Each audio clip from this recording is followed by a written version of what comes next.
Welcome to this keyboard conversation with Mihaly Gyorfi. Um, it's a pleasure to have you here, Mihai, and we'll talk a little bit about lots of stuff in a minute. But let me first of all introduce you.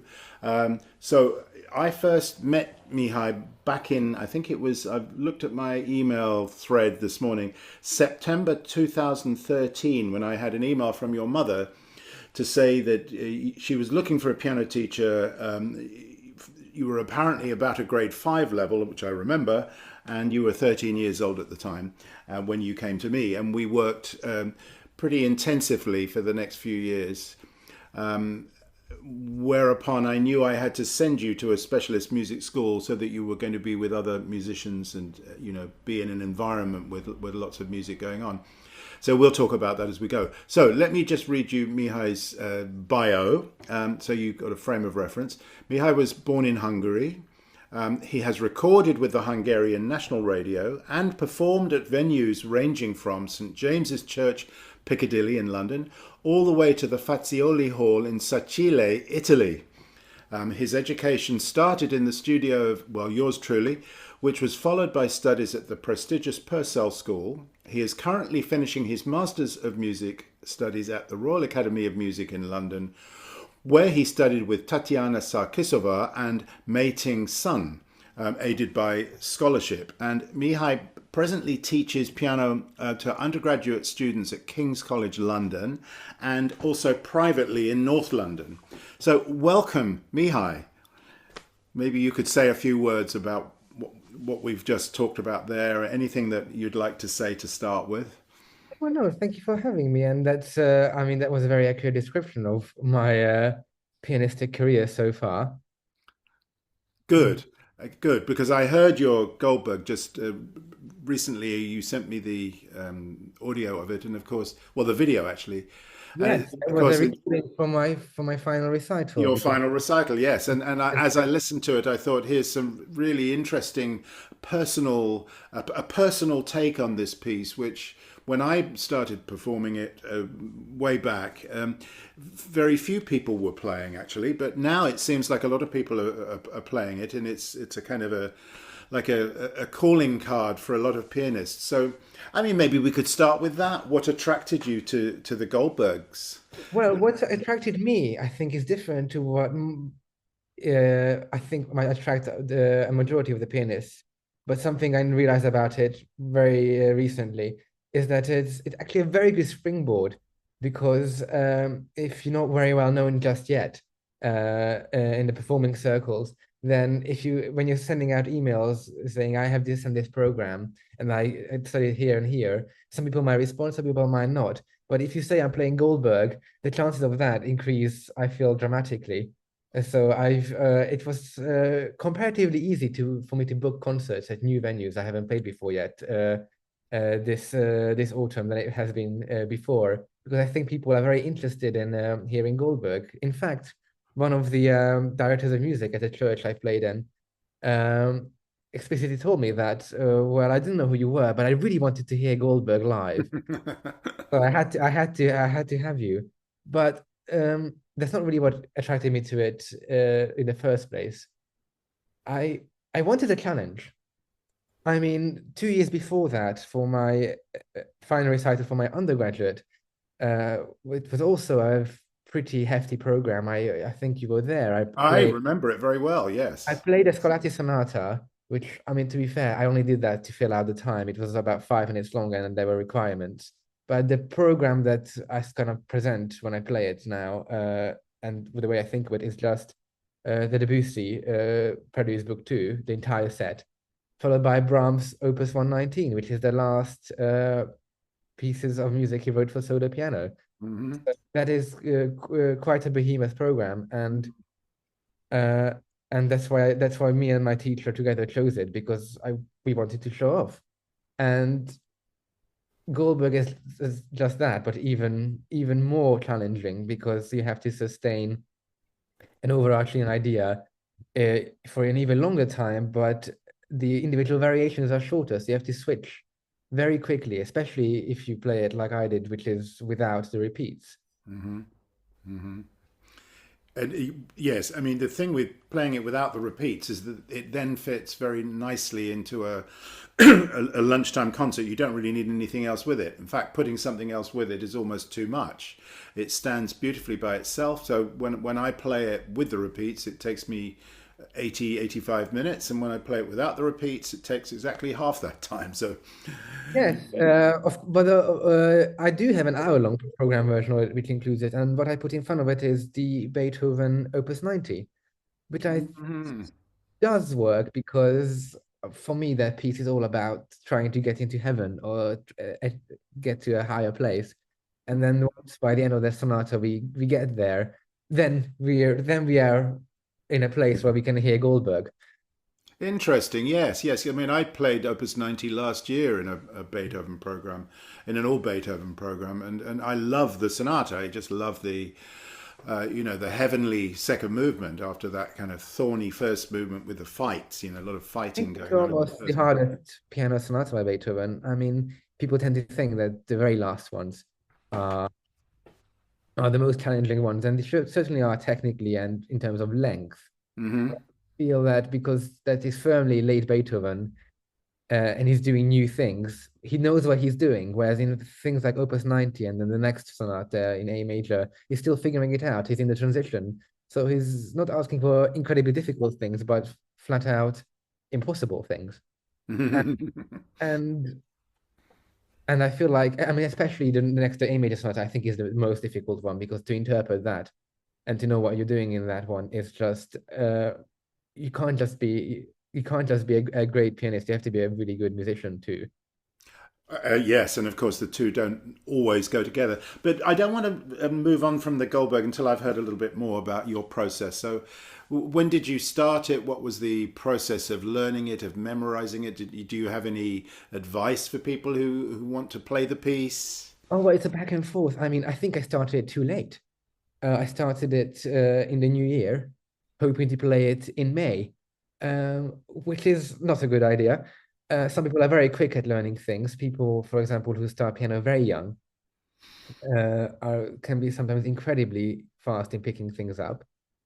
And I always thought that the biggest difference between someone like me who started comparatively late and someone who started very early is not really what we can achieve on the piano, but how long it takes us to achieve it. So if someone can learn something in 6 hours, it will take me 60.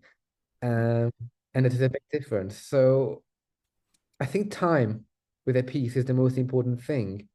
Yeah. Sometimes as students, we are told, just work more on it, but more time allows more work to unfold over its course. So sometimes you just can't force it. It's very intricate, that music, and it just needs to be absorbed. I think the one through line which makes it a little bit easier is it's always the same progression of harmony and the same bass line. Hmm. But that I found that less helpful than I think some other people would have. For me, I sometimes got very serious headaches from this music, but it was all worth it. I think the recital ended up being delayed, and I played it in September in the end, and it was in much better shape by then. And then I played it in October in a set of concerts, and then it was, I thought, really something presentable.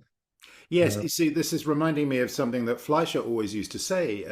You learn a piece and you play it, and then you put it away, and then mhm. sometime later, it could be weeks, months, you get it out again, and you do some more work on it, and it may even be going back to the drawing board with how you learn, But the particularly the thing is, canons, and then yes, you canons. then you play it again, and each time you play it again, something shifts. You either find something new to say, or you find that something that was challenging you in the past is now second nature, and you're no longer having any issues with that particular thing. So I'm very interested in what you did when you learned it, whether you got any particular ways that you memorized it or I absorbed think the it. key, I think the key is the baseline. I think people tend not to think of the baseline as important as the melody, or in the case of Bach, the melodies which are intertwining. Hmm. But baseline is very much the heart and soul of almost all of the movements. Hmm. If you know the baseline inside out, everything else on top is just figured bass, and it will follow. I Hmm. a lot of figured bass. while I was at academy, and it's all paid off. I feel with Goldberg. A lot of the time I was memorizing not note by note, but in terms of where the figurations are going, very much always lines up with Bach because, of course, he was an expert at this too. Of course. What Yeah, about transposition? Did you use any? I mean, because I found that at one point I was preparing for first performance, and I had a thought that I can't hope that I will be able to remember this piece. I have to be as sure as I can possibly be that my memory is as secure as it can possibly be. So I did all sorts of things, including transposition by ear, from memory, of course, of various spots, and also going through the counterpoint line by line, literally one finger per voice against one finger per other voice, obviously slowly, just to make sure that the music was in my ear and my brain and not only in my muscles. I did something similar. I did not transpose it. I think the point of transposition is to learn the music not just by muscle memory, but sort of Hmm. analytically to know what Yes. is happening. Yes. Right. The idea is that by the end, you want to know a piece so well that you could get a piece of blank staff paper and just write it down. Yes. Yes. Yes. That's say something I do when I have more time. I felt like I had a little time here because I foolishly started a bit late. So I didn't want to transpose because I didn't want to build any competing muscle memory. Hmm. I did instead, and this is similar to what you said about line by line. I spent a lot of time looking at the score away from the piano, singing Hmm. the little lines. So Hmm. singing the soprano line, memorizing it, singing the alto line, the tenor line, the bass line. And Fantastic. so Yes. at this point, I feel confident that not only will I able to, I guess with most variations, not only write down the whole thing, but individual lines on their own. And that is also a place where I found that the first thing you should start with actually is the bass line. Absolutely. Hmm. Absolutely. And the harmony that comes from that, the progression. Yeah, absolutely. Is there anything else you want to say about Goldberg? How many times have you played it so far? In public, Yes. four times, four Four times. times. Oh, And that's good. That's a start. there is a start, not with repeats yet, but I have booked some performances next spring, which are full-length concerts, and I'm only playing Goldberg without stopping with the repeats. So be him as a concert. So I'm looking forward to that because now I'll come back to it and I'll pick it apart again and I'll think more deeply about what I can do with the repeats. In some, Hmm. that's something that is actually easier when you don't do the repeats, because you don't have to think about what you do with the repeats. Yeah. I Yeah. think it facilitated a bit more of a romantic style this time around because it was more about momentum and carrying through. I think the good example from the recording you've heard was how I went from variation 10, the fugato, to variation 11, which is a bit more of a toccata. And I Yes. and I think if I did repeats, I wouldn't have done this, but because there was no repeats and both are quite short, I linked them together. They're almost like one movement. I kept the same tempo, which meant Yes. variation 11 was incredibly fast. Yes. Um, I and noticed. of course, me being young, there was a bit of a show off element to it. I wanted to show off, and I could play it that fast with clarity, uh, Hmm. and with feeling. So I thought I might as well do this.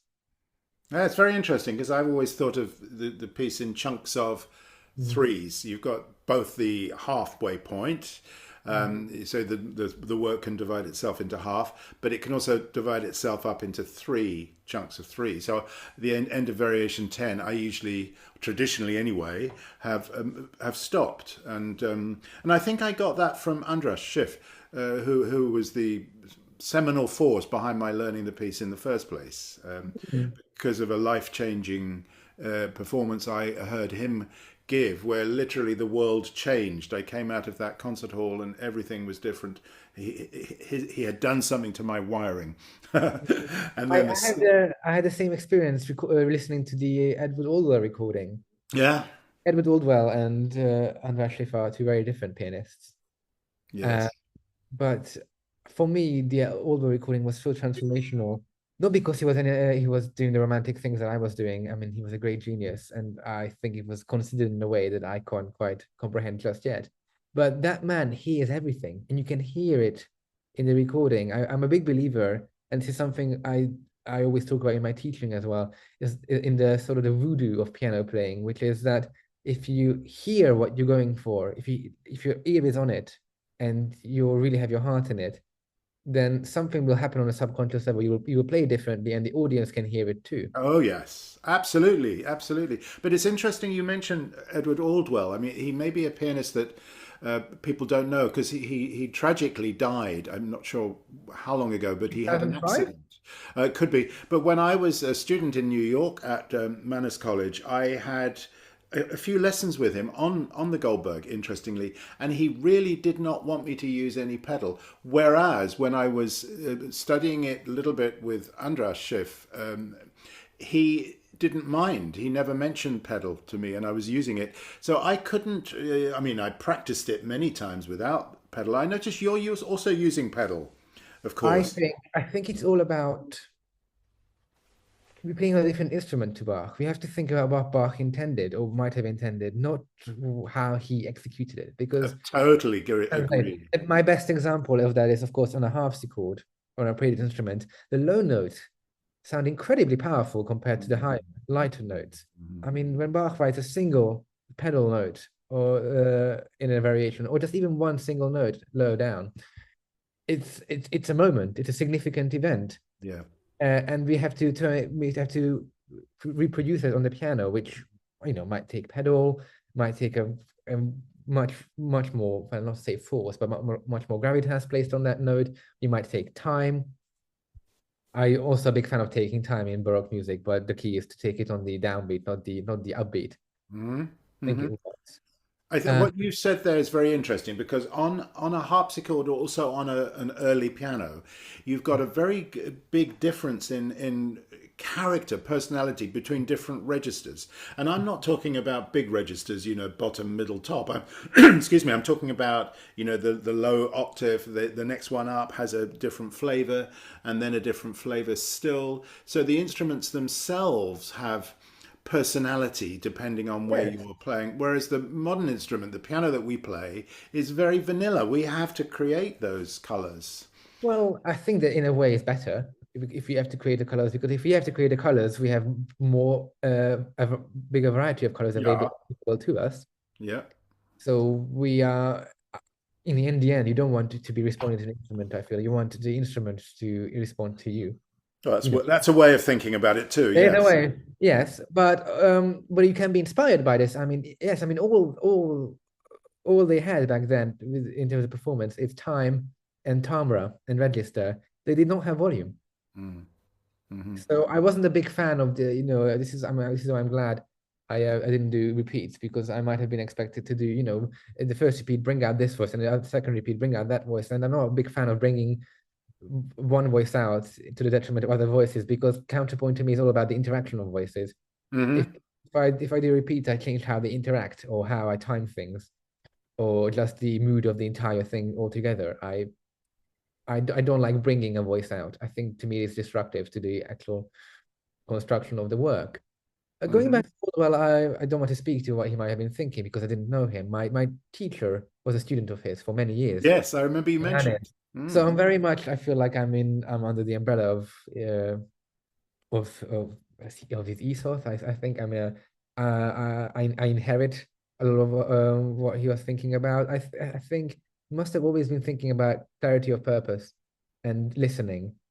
Maybe for him, pedal was masking the drama, was masking the intelligence of the composer. For me, it adds to it if you do it cleverly. Or I if totally agree. cleverly. Totally agree. Hmm. I think it's wonderful to practice Bach with no pedal, but when you come to the instrument itself, our beautiful piano, I mean, it doesn't work without the pedal. The Yes, but as pedal's you say, intrinsic. start with no pedal and make those decisions later once you know what the notes are doing first. When I started playing it in January and after taking some movements to my teacher, he said the most profound thing to me, which has stayed with me ever since, which is that you're going down the wrong way because you are bringing your ideas to the piece before you let the piece speak to you. Hmm. Look at where it's going first and then start thinking about it. But don't have that hubris of I know better than Bach, because let Bach speak to you first. Uh-huh. So do pedal first. Figure out how it actually is put together, what's important on its own merits, and then decide your pedaling on how it's going to enhance that. Well, it's interesting because I don't think we do decide pedaling because it depends so much on where we're playing, doesn't it? Well, of course, maybe we're deciding on that unconscious level. We have, if you have a good ear and we are very sensitive and we played lots of Baroque music before, Mm. um, it's, it can happen on an intuitive level. Oh But yeah, yeah, mm, it has to. Has to. So we could talk about Bach and Goldberg's all day, but I think maybe should we move on to, you mentioned before we started that you'd got some plans for the Bartok year. Do you want to say a little bit about that? well, it's just all thoughts in my head for now. It's not there's no manifestation of it in the real world just yet. But it just dawned on me that next year is a Bartok year because he died in 45. Mm-hmm. So and me being a Hungarian pianist in London, I do feel that I should curate something. I had some very uncommittal conversation with friends who were very enthusiastic about it. Uh, Most of my friends from Academy are pianists. Most of them are from my studio, so we had the same teacher, and we get on. And I know how they play, and I know what they can and can't do, and what I can and can't do. So putting something like that together, a series of piano concerts, would be comparatively straightforward and easy, I feel, especially that Mm-hmm. I was thinking I would do it a year from now, so in the autumn. Um, but because I have a lot of time, I might try doing something more ambitious. I mean, I never organized an orchestra before, and I don't know how we go about it, but that would be a good challenge because I did play Bartok 3 for my concerto exam this year. So I would have that to present. I feel like that was in good shape. And again, we pick things up again, we put them away, we pick things up a year from now. It should be rather presentable. Wonderful. Yeah, I've got an idea. What about a piece I used to love to play, the Sonata for Two Pianos and Percussion, a most magnificent piece. I thought about that, but the more I think about it, that must be the most difficult thing to organize. Yes, You have to yes. have a place for two pianos, and you have to source all those percussion instruments, and it's very intricate. So you have to have lots of rehearsals. So Can I tell you, Mihai, but the very first rehearsal I had with that piece, and I'd learned my part, the other pianist had learned his part, and we'd got the percussionists together and we had the first rehearsal. Nobody could hear anybody else for a while because there's cacophony going on around you. So it does take a lot of rehearsal before you can start to hear clearly what's going on around you, because you yes, need to be able to hear. it's all about knowing a piece, right? Yes. On a very deep level, because it's the same when I'm recording myself, when in a recording session. It's a good litmus test of how well I know the piece and how well I've learned it. Because if I haven't learned the piece at all, I have no idea if a take was good or not. I need an external ear. Oh, Well, yeah. if I know the piece inside out, after a take, I immediately know what I like and like about it. You just know the piece like an old friend. Uh, Hmm. so yeah, so again, so putting that together, maybe that's not a challenge I want to give myself the first time I create something with more than just pianists. Uh, Hmm. I have organized concerts before with pianists, but not with other instruments. So well, we'll see. We'll see. Tell me before we wrap up. I'm very keen to know a little bit about your teaching. Tell me a little bit about your current students, your current teaching work, and what you hope for going forwards with your teaching. Well, my students range from the very beginners, the 6-year-olds, all the way to undergraduates at King's. And funny enough, a lot of the time we're talking about similar things.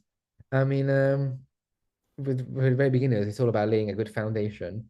And it's difficult with very young children because they shouldn't be playing the piano the same way that you want to play the piano in the end. For example, for grown-ups, what you want to achieve by the time you have the full technique is to be able to support your fingers and not to use your flexors too much, but just support through the extensors, to have a free arm, to just move your arm weight around, all these very basic foundations of modern piano technique, which comes from Chopin. But children can't do that, first of all, because they have no arm weight. So how can I be asking them to move their arm weight around when there's almost nothing there? And they do have to move their fingers because they have to develop their coordination. So I think the biggest challenge I have is when I have to have a student transition from one to the other. because then Mm. it can feel like for them that they suddenly can't play the piano all over again and they have to learn it from scratch.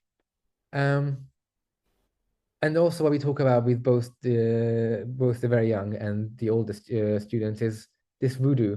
I think even the very young can be taught about, like, where is this music going? Of course, you talk about them about this to them in a way that they can understand it. You don't go into music theory terms, Hmm. but yeah, but things like an ABA form, you don't say ABA form, but oh, isn't it interesting that this melody comes back? Can we do something different with it? Or do you want to not do anything different with it? I have them thinking like this. I have them interpreting from the very get-go, and they seem to enjoy it. It kind of highlights to them why we play music in the first place. Oh, it's essential. Yes, essential. It's music is a tool of communication. We are saying things which we cannot say in words, but we have to be saying things. You can't just be playing the notes and rhythms. Hmm. Totally Mm. agree. Yeah, absolutely. So, anything you want to say about your early memories of lessons? Because I have very many memories of teaching you, and I had to teach you very differently from most people, I would say, because you presented very different challenges. Any Well, memories of teachers going well, through? if we're being very strict, I started piano when I was 8. Although nowadays, when I asked, I always say 13 because I do consider you my first serious teacher, and I do consider that time as being the first time I started practicing seriously because I was taught how to practice. Mm. Which is very important. It's another thing I do with my students all the time. Is I don't just give them homework. I tell them how to practice it. So important and vital, Right. vital. And it's your duty because you don't want them going around in circles or plateauing because that can be so demotivating for a child. But I mean, for anyone, really. Oh yeah, totally, totally. Mm. I mean, people talk about piano technique, and often what they mean is mechanical movements on the keyboard. Technique to me embraces everything. It's to do with how we practice, how we absorb information from the page, how we analyze the score. All of these things are technique. Although I would say that for my students at King's, so adults, and I treat them like adults, they are responsible for their own learning. Sometimes I'm not that prescriptive about how to practice things. I do like to sometimes go into what you need to practice, but really, really laser in on what the problem is on a physical level. Mm-hmm. So it's Mm-hmm. not just, oh, you have to move your arm more here. It's more like, well, your third finger is not supporting, so there's no pivot point, and that's why you lose the movement, and you have to think about it. But I do let them figure it out on their own sometimes because that can be better. That can be better. Mm-hmm. Mm-hmm. I, the same thing I said about, learning something like Goldberg, you just need to spend the time with it. You need to figure it out. At some point, some things can't be taught. You can only be pointed in the right direction. Um, Sometimes I do it with young students in very controlled in very short things, but um, that one shouldn't do that with very young beginners because that can be incredibly cryptic. So not that, but with adults for sure, and people who are very into it and have been doing it for a while. It's a good way of building independence. I mean, my teacher did that with me, especially in the last 2 years in masters in academy, and I'm so grateful for it because don't feel that terrified being without him right now. Mm-hmm. Uh, I'm very confident figuring things out on my own. That's wonderful. Hmm. It's wonderful. Well, I'm kind of look, losing track of what the Mihai, question is. we could I can see we could go on talking all day, but we probably, for the benefit of the listener who Yeah, may be wondering when we're going to wrap up, possibly wrap up now, and then maybe we could convene again at some point in the future. I'm good, happy to do that. So I just wanted to thank you first of all for being here today and for your excellent insights into playing, teaching, performing. Um, and yes, if people would like to visit your website, the details are in the description below, Hmm. so they'll be able to get in touch with you directly. So let me sign off by thanking you very much for joining us, and viewers, we look forward to seeing you again with another keyboard conversation very soon.